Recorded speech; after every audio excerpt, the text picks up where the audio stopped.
दिखाएंगे आपको भूमाफियाओं का सारा खेल। हम बताएंगे आपको कि भूमाफियाओं के इस खेल के आगे जिला प्रशासन कैसे हो रहा है फेल।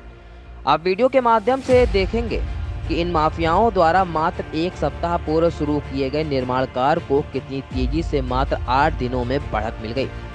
जहां कुछ दिन पूर्व इन सरकारी व रेलवे की जमीन पर मात्र कुछ पिलर ही खड़े थे, आज वहां पर पक्के मकान का पूर्ण निर्माण हो चुका है। और यह इतिहास रहा है कि गंगा घाट की जिन मकानों की छत पड़ जाती है उनको ना तो योगी सरकार का बुलडोजर गिरा पाता है और ना ही जिला प्रशासन की कार्रवाई, फिर वो जमीन चाहे सरकारी हो या फिर रेलवे की। कानून की विडंबना तो देखो इन भूमाफियाओं और कानून की आंख मिचौली के खेल में अगर कोई पिस रहा है तो वो सिर्फ और सिर्फ गरीब। अगर किसी गरीब द्वारा कहीं एक झोपड़ी भी डाल दी जाए तो राजस्व विभाग और जिला प्रशासन की टीम बाबा का बुलडोजर लेकर उस गरीब की झोपड़ी को ऐसे गिराएगा जैसे उसने सरकारी जमीन पर कोई महल खड़ा कर लिया हो। और कानून की नज़र में सबसे बड़ा अपराधी वही हो जाता है। और वहीं दूसरी ओर इन भूमाफियाओं से राजस्व विभाग तथा जिला प्रशासन के अधिकारी ऐसे पेश आएंगे जैसे ये भूमाफिया कोई समाज सेवी हो। आखिर ऐसा दोहरा व्यवहार क्यों? खबर उत्तर प्रदेश के उन्नाव जिले के गंगा घाट कोतवाली क्षेत्र से है, जहां जिला प्रशासन और राजस्व विभाग को कुछ भूमाफिया ठेंगा दिखाते नजर आए। ये माफिया नगर व ग्रामीण क्षेत्रों में इस कदर हावी है मानो सारा प्रशासन इनकी जेब में है। इन माफियाओं ने ग्राम समाज की जमीन के साथ साथ रेलवे प्रशासन की जमीन को भी नहीं बख्शा। यहाँ कुछ दिनों पहले इसी जगह पर मात्र मकानों की नींव भरी जा रही थी, तो आज वहीं पर मकान खड़े कर दिए गए हैं और दिन रात निर्माण हो रहे हैं। बता दें, माफिया इन्हीं मकानों को लाखों में बेचते हैं। इन भूमाफियाओं को जिला प्रशासन भी कुछ नहीं कर पाती है। शायद उसका एक प्रमुख कारण ये है कि राजस्व विभाग और जिला प्रशासन इस तरह की ग्राम समाज की जमीन पर ध्यान देने ही नहीं चाहती है, या फिर सत्ता के दबाव में जिला प्रशासन इन भूमाफियाओं पर अपनी पकड़ नहीं बना पा रहे हैं। इसी जगह कभी गरीब बंजारों की झुग्गी झोपड़ी हुआ करती थी, मगर आज उन बंजारों को इन भूमाफियाओं ने उनकी जगह से भगाकर उन्हीं की जमीन पर अवैध रूप से कब्जा कर धड़ल्ले से मकानों का निर्माण करा दिया गया। और आज भी उक्त सरकारी जमीनों पर धड़ल्ले से निर्माण कार्य जारी। हम आप सभी को मात्र एक सप्ताह की कुछ पुरानी तस्वीरें से रूबरू कराएंगे, जिन्हें देखकर शायद आप ये सोचने पर मजबूर हो जाएं कि जिस मकान को खड़ा करवाने में आपको महीनों लग जाते हैं, उस मकान को ये भूमाफिया रात दिन निर्माण कराकर किस प्रकार से मात्र एक सप्ताह में खड़ा करवाते हैं। ये कुछ पुरानी तस्वीरें हैं जिनमें आप देख सकते हैं कि एक सप्ताह पूर्व यहाँ क्या था और आज क्या हो रहा है। अब देखिए आज की तस्वीरें, जिनको देखकर आप यही सोचेंगे कि अगर सरकार इन भूमाफियाओं को गोद लेकर पुलों का निर्माण कार्य करवाना शुरू करा दे तो शायद जो पुल वर्षों तक बनते रहते हैं, उन्हीं पुल और सड़कों को ये भूमाफिया मात्र कुछ महीने में ही बनाकर जनता के सामने पेश कर देंगे। आखिर इन भूमाफियाओं को इतनी ताकत मिलती कहां से है, जबकि जिस सरकारी और रेलवे की जमीन पर यह अवैध निर्माण हो रहा है, उस जगह के लेखपाल कानूनगो रोजाना इन क्षेत्रों में भ्रमण करते हैं मगर जिला प्रशासन को अवगत नहीं कराते।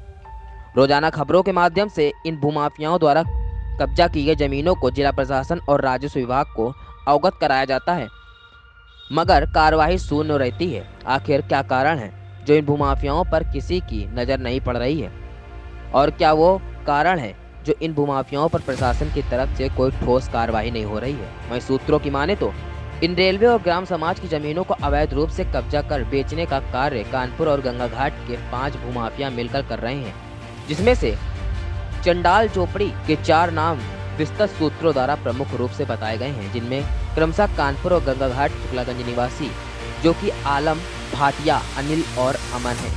इन चारों ने मिलकर ग्राम समाज और रेलवे की जमीनों पर अवैध रूप से कब्जा कर बेचने का ठेका लिया है। वहीं इन भूमाफियाओं का मुख्य सदस्य जो कि जिला प्रशासन, राजस्व विभाग और नेता नगरी से साठ गांठ कर इन चारों भूमाफियाओं को संरक्षण देता है, जिसके सबूत जुटाए जा रहे हैं, जिसके पश्चात उक्त 5वां भूमाफिया भी इन 4 नामों में शुमार होगा। अब देखना यह है कि उक्त सरकारी और रेलवे की जमीन को बेचने वाले इस गैंग पर जिला प्रशासन क्या कार्रवाई करती है और कब तक प्रशासन इन भूमाफियाओं को सलाखों का रास्ता दिखाएगी, जो उक्त सरकारी जमीनों को लाखों करोड़ों में बेचकर अंकुर संपत्ति के मालिक बन बैठे हैं, या फिर यूं ही ये भूमाफिया जमीन पर कब्जा करते रहेंगे और योगी सरकार सिर्फ गरीबों के घरों और झोपड़ी को बुलडोजर चलाती रहेगी।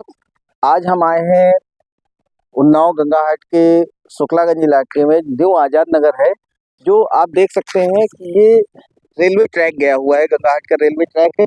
700 गज की दूरी पर यहाँ पे जो निर्माण हो रहा है, निर्माण कार्य चल रहा है, इधर भी अभी कुछ दिन पहले हम यहाँ पर आए थे तो यहाँ पे ये मकान बन रहा था। आज वो एक हफ्ते में पूरा बन गया है।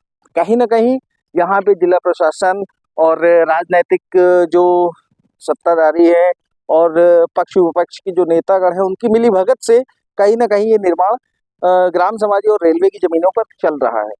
आज आप पीछे देख सकते हैं यहाँ पर पूरा जो है कंस्ट्रक्शन जारी है। यहाँ पे इंकोच चल रहा है। यहाँ पे कुछ इंकोच जो है तोड़े जा चुके हैं। यहाँ जो प्लाटिंग है यहाँ पे जो है कुछ इंकोच तोड़े जा चुके हैं। आगे ही यहाँ पे एक बस्ती थी जो कई वर्षों से यहाँ पर जो बंजारों की बस्ती थी, जो गरीब बंजारे थे वो अपने आवास के लिए यहाँ आते थे, उनको भी हटा के यहाँ पे अनथराइज्ड इंक्रोचमेंट जारी है और धड़ल्ले से जारी। देख सकते हैं यहाँ पर पूरा इंक्रोच ढहा हुआ है और यहाँ पे कुछ रेलवे के किनारे कुछ इंक्रोच चल रहा है और कहीं कहीं जो है इस तरीके से अवैध कब्जा किया गया है कि ये देखिए कब्जेदारों का पूरा खेल, आप कैमरामैन दिखा सकते हैं, कब्जेदारों का पूरा खेल है जो ग्राम समाज की जमीन और रेलवे की जमीनों पर पूरा कब्जा करके यहाँ पे इंकोच किया जा रहा है। आपको आगे चल के दिखाएंगे कि जो बंजारों की बस्ती है उसको किस प्रकार से उजाड़ा गया है। ये देख सकते हैं आप हमारे पीछे पूरी बंजारों की जो बस्ती है उसको उजाड़ के आज यहाँ पे अनथराइज्ड इंकोच जो है किया जा रहा है और इनको सब बेघर किया जा रहा है। जो सरकार द्वारा इनको एक जमीन दी जाती है कि अपने रहन सहन कर सकते हैं और इनकी बस्तियां पूरी उजाड़ के यहाँ पे जो भू माफिया है वो सरकारी जमीनों पर कब्जा करके अवैध कब्जा करके यहाँ पे अतिक्रमण कर रहे हैं, जिसका जिला प्रशासन शासन के पास कोई भी जवाब नहीं है। जब किसी प्रकार का अनथराइज्ड इंक्रोचमेंट तैयार हो जाता है तब जिला प्रशासन खाना पूर्ति के लिए यहाँ पर आकर सिर्फ अपने कागजी लेखों से उसको रुकवा देती है, मगर साठगांठ के चलते कहीं ना कहीं नेताओं के साठगांठ चलते हुए कुछ दिनों बाद वही इंक्रोचमेंट फिर पुनः चालू हो जाता है। आखिर क्या जिला प्रशासन इन भूमाफियाओं पर कभी कोई रोक लगा पाएगी? कभी यहाँ पे जो रह रहे बस्ती वालों को आगे चल के यहाँ से पलायन करना पड़ेगा या किस प्रकार का जो है आदेश आते हैं, ये देखते हैं।